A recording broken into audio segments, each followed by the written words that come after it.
वाले समय में क्या कुछ तैयारी रहेगी? मैं चुनाव लड़ूंगा, कन्फर्म है ये मैं जानता हूँ, क्योंकि चुनाव लड़ने के लिए इस देश में किसी की परमिशन की आवश्यकता नहीं। जी जी।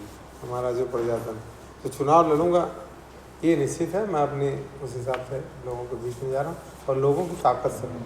तो तैयारी क्या निर्दल है या किसी पार्टी के साथ? निर्दल के साथ भी दल लगा हुआ है जी। हाँ, तो दल तो कोई ना कोई रहेगा, चाहे वो निर्दल हो चाहे कोई दल हो। ये 27 में समझ में आएगा। अभी मैं अपनी तैयारी अपने लोगों को जो मेरे हैं उन वो कहाँ हैं, कौन है। जी जी। मैं इतने दिन राजनीति में 30-35 साल से हूँ। मैं एक दिन अपनी समीक्षा स्वयं किया तो मुझे लगा कि जो अपने हैं उनको आपको पहचानना चाहिए और पहचानते भी हों उसके साथ जानना चाहिए। पहचानने और जानने में फ़र्क क्या है? पहचान तो आप मुझे भी बहुत से लोग जानते नहीं और नहीं जानते इसलिए तरह तरह का मिथ बताते हैं, तरह तरह की बातें बताते हैं। जी जी। तो मैं एक दिन सोचने लगा कि एक व्यक्ति जैसे 10-20 लोग बैठे हैं हमारे समर्थक, उसमें कैटेगराइजेशन करूं समर्थकों का तो 3 कैटेगरी बन के आती है जी। एक है कि एक वोट वो मुझे चुनाव में देता है, मेरा समर्थक वो भी माना जाएगा। बिल्कुल। एक है अपने पूरे परिवार सहित मुझे मत करता है, वो भी मेरा समर्थक है। एक है मेरे लिए कुछ भी करने को तैयार है, मेहनत करेगा, पैसा खर्च करेगा, झगड़ेगा, बूथ पे लड़ेगा, वो चाहेगा कि कितना मैं क्या कर दूं बाबा दुबे, वो भी समर्थक है। मैं सोचने लगा कि तीनों समर्थक जब हैं, तीनों की कार्य क्षमता, तीनों की मेरे प्रति मदद की कम बेसी क्यों जी जी। तो मेरे समझ में आया कि जो मेरे लिए कुछ भी करना चाहता है वो मेरे ऊपर ज़्यादा भरोसा करता है। उसको ये पता है कि बाबा दुबे मेरे सुख दुख में मेरे साथ खड़े रहे, वो मेरे नेचर से वाकिफ़ है, मुझको जानता है, इसलिए उसका भरोसा ज़्यादा बड़ा। सेकंड का है, जानता है, उतना नज़दीक नहीं पहुंचा कि फिर भी उसको यह है कि भाई मेरे परिवार तक मैं मदद कर रहा हूँ, मैं अपने परिवार सहित। एक जो लास्ट वाला समर्थक है उसको किसी ने कहा होगा बाबा दुबे अच्छे आदमी, उनको वोट करो। कहा ठीक है आपके लिए मैं कहते तो कर दे रहा हूँ। या तो हो सकता मुझसे मिला है, न भी मिला हो, मिला होगा एक आध बार, ऐसे ही मिला होगा, बातचीत नहीं होगी। तो समझ में आया कि जो मेरे लिए सब कुछ करता सिर्फ इसलिए कि मुझे जानता मेरे नज़दीक आया जी। तो ये दोनों अगर मेरे नज़दीक उतने पहुँच जाए तो जितनी मेहनत ये कर रहा है उतनी मेहनत है। और यही मेहनत हमारे समर्थक, पहले वाले समर्थक जितनी मेहनत कर रहे तो मुझे किसी की आवश्यकता नहीं पड़ेगी, ऐसा मुझे लगता है। अब मेरी अपनी सोच।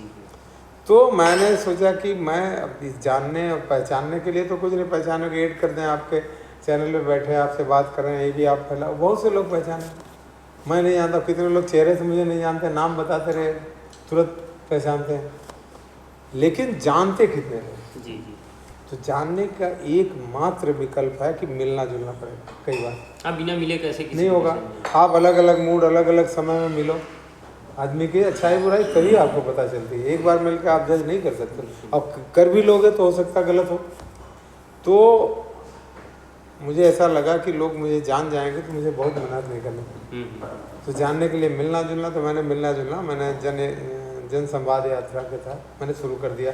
2 महीने से मैं रेगुलर निकलता हूँ, सोमवार से शनिवार, अगर लगन है तो उस दिन ब्रेक होगा, संडे को मैं यहीं मिलता हूँ लोगों से। तो जब मिलने जुलने लगा तो बहुत से लोग, उनसे बातचीत होती, तो मैं गया, मैंने कहा कि देखो भाई मैं आया हूँ बिना बुलाए, ये भी नहीं कि कल वोट पड़ने वाली है या कुछ है। हाँ, अभी चुनाव अभी ऐसा नहीं है, मैं आपसे मिलना है जी जी, और निमंत्रण देना है कि आप भी संडे को आओ। मैं एक बार आऊँ, आप कम से कम 3-4 बार आओ, फिर मैं आऊँगा।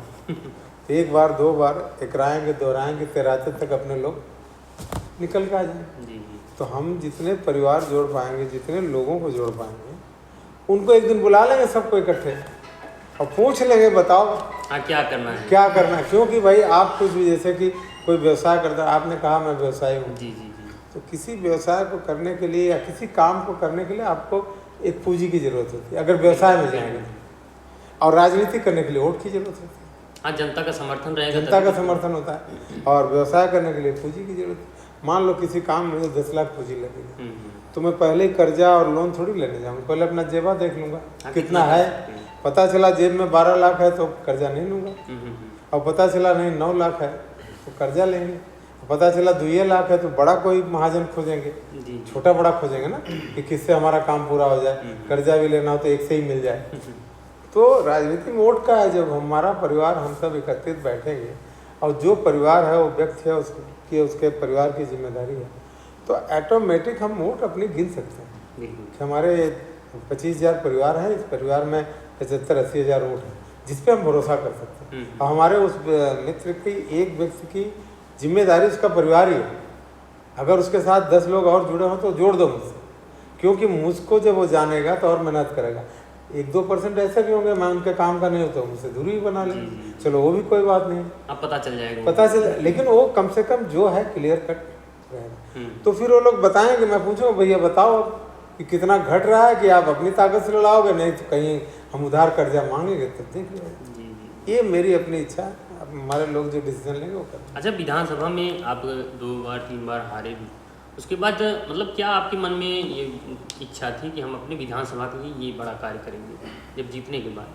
मैं अगर कार्य के हिसाब से बात किया जाए तो आप लोग कितना जानते हैं मुझे नहीं मालूम है। राजनीति में आपको मैं बताऊं, एक बात बताऊंगा तो आपको हंसी आएगी। जी। मेरे घर में अखबार नहीं आता पिछले 15 साल से। इसका क्या कारण है? बता रहा हूँ, एक पॉलिटिकल के घर में पेपर ना आता। अभी 2 महीना से एक जन का पेपर मैं एक दिन देखा, तो मेरे हैं बाबू साहब मित्र तो पत्रकार, तो दे जाते हैं ऐसे ही। हम कहे कहाँ से अखबार आ गया, कहाँ दे जाते हैं भैया तक वहाँ पर। तो मैं चलो आया, मैं नहीं मंगाता था, और मैं न्यूज़ चैनल नहीं देखता। जी। न्यूज़ चैनल नहीं, टीवी खोल के न्यूज़ चैनल देखो किसका क्या है वो नहीं देखता। मेरी हैबिट में कभी निगाह पड़ गई तो ऐसा नहीं कि मैं बंद कर दूंगा, लेकिन मैं ऑलमोस्ट मेरे उसमें नहीं है रोज में। तो मैं अखबार जो नहीं पढ़ना बंद किया इसलिए कि हमारे यहाँ भूसा भर जाएगा। ये वजह कि दुनिया की चीज़ जो मुझे ज़रूरत है नहीं है। हमारे कुछ दोस्त हैं जो मेरे मतलब की कोई खबर होती तुमको व्हाट्सएप पे भेज देते हैं, तो मुझे जितना जानना है जो मेरे लायक है वो कंटेंट मुझे मिल जाता है, मैं उससे अपना काम चला लेता हूँ। आप क्या पूछ रहे थे बात? बाकी ये विधानसभा के मतलब कार्य के लिए, तो कार्य की बात है। मैं जब विधायक 2012 में बना तो मेरे दिमाग में आया कि मैं क्या करूँ। जी। तो अभी भी आजकल जो लोग हैं तरह तरह की बातें बताते हैं। मैंने एक ही दिन एक लेटर पे अपने काम भी किए विधानसभा। जी। शुरुआती दौर में एक ही दिन, वो 5 साल में मैंने एक ही दिन लेटर लिखा। मतलब शुरुआत में या लास्ट में? शुरू में। अच्छा। विधायक हुआ, मैं मुख्यमंत्री जी से अखिलेश जी से मिला, वो पहले दिन चिट्ठी थी, उसके बाद 5 साल मैंने दूसरी चिट्ठी नहीं दी। और उस चिट्ठी में मैंने 15-20 काम लिखे। जी। टाउन एरिया, बदलापुर को टाउन एरिया घोषित करना, चेक डैम पीली नदी पे, बस स्टेशन, अग्निशमन केंद्र, फ्लाईओवर जो बन रहा है, 5 पुल चकरिया घाट से लेके सिरकिना और देवड़ा, ये यहाँ पे ये, और बिजली पावर स्टेशन, यहाँ की स्थिति नहीं थी। ऐसे ऐसे जो मुख्य 4-5 सड़कें जो जीरो से बननी थी, बिल्कुल नहीं थी नहीं। वो सड़क मैं बता दूंगा कहाँ पे है, आप लोग नहीं जानते। ये इतने काम मैंने एक लिस्ट बना दी, हम कहे इसको मेरा कर दीजिए, आपको 5 साल में दूसरा कुछ बाकी मैं कर लूँगा। हाँ, इतना काम हमारे, इतना आप कर दीजिए और बाकी जो करना होगा मैं कर लूँगा। विभाग का कोई भी करेगा, जो जिसका काम वो करेगा। उन्होंने वो काम कर दिया, उसको परसों करा के सब चीज़ को जमीन पे ला दिया। कुछ चीज़ पुल वगैरह नहीं बन पाए, कुछ का फंड पास हो गया, फंड ला दिए। जी। जैसे फ्लाईओवर के लिए मैंने चिट्ठी लिख करके, उसी समय देवमणि जी आपके लम्बुआ विधानसभा, उस समय रेलवे में ही थे, डायरेक्टर थे, तो मैंने उनको कहा कि भाई साहब इसका परसों कर दीजिए, यहाँ से तुम्हें भिजवा दे रहा हूँ स्टेट गवर्नमेंट से। तो परसुएसन में लग गई चीज़। अग्निशमन केंद्र और बस स्टैंड मैंने यहाँ करवाया था, उसको उठा के इस प्रेजेंट विधायक ने थोड़ी दूर करवा दिया। कारण क्या था कि पास हो गया था। पास हो सी तो उसका उठाने का मैं एक दिन सोचने लगा कि उतनी दूर क्यों ले गया कि 10 रुपये यहाँ से आदमी को बस स्टैंड जाने के लिए देना पड़ेगा चौराहे। तो मेरे समझ में आया कि नहीं वो चला क्या यहाँ छोटी जगह में बन जाता, कम बजट में यहाँ का काम हो जाता, तो बड़ा बजट आएगा तो बड़ा माल मिलेगा। जी जी। इसलिए वहाँ दूर ले गया। तो ये काम, राष्ट्रीय ध्वज आप देख रहे हैं, पूरे देश का ये पहला झंडा है। सबसे देश बड़ा, सबसे बड़ा। इससे बड़ा तो और भी है, जो इन्होंने जिंदल वालों ने तो इससे ही बड़ा अपने कैंपस में लगाया है। इससे बड़ा जनेश्वर पार्क वाला ये 131 फीट है, 127 फीट।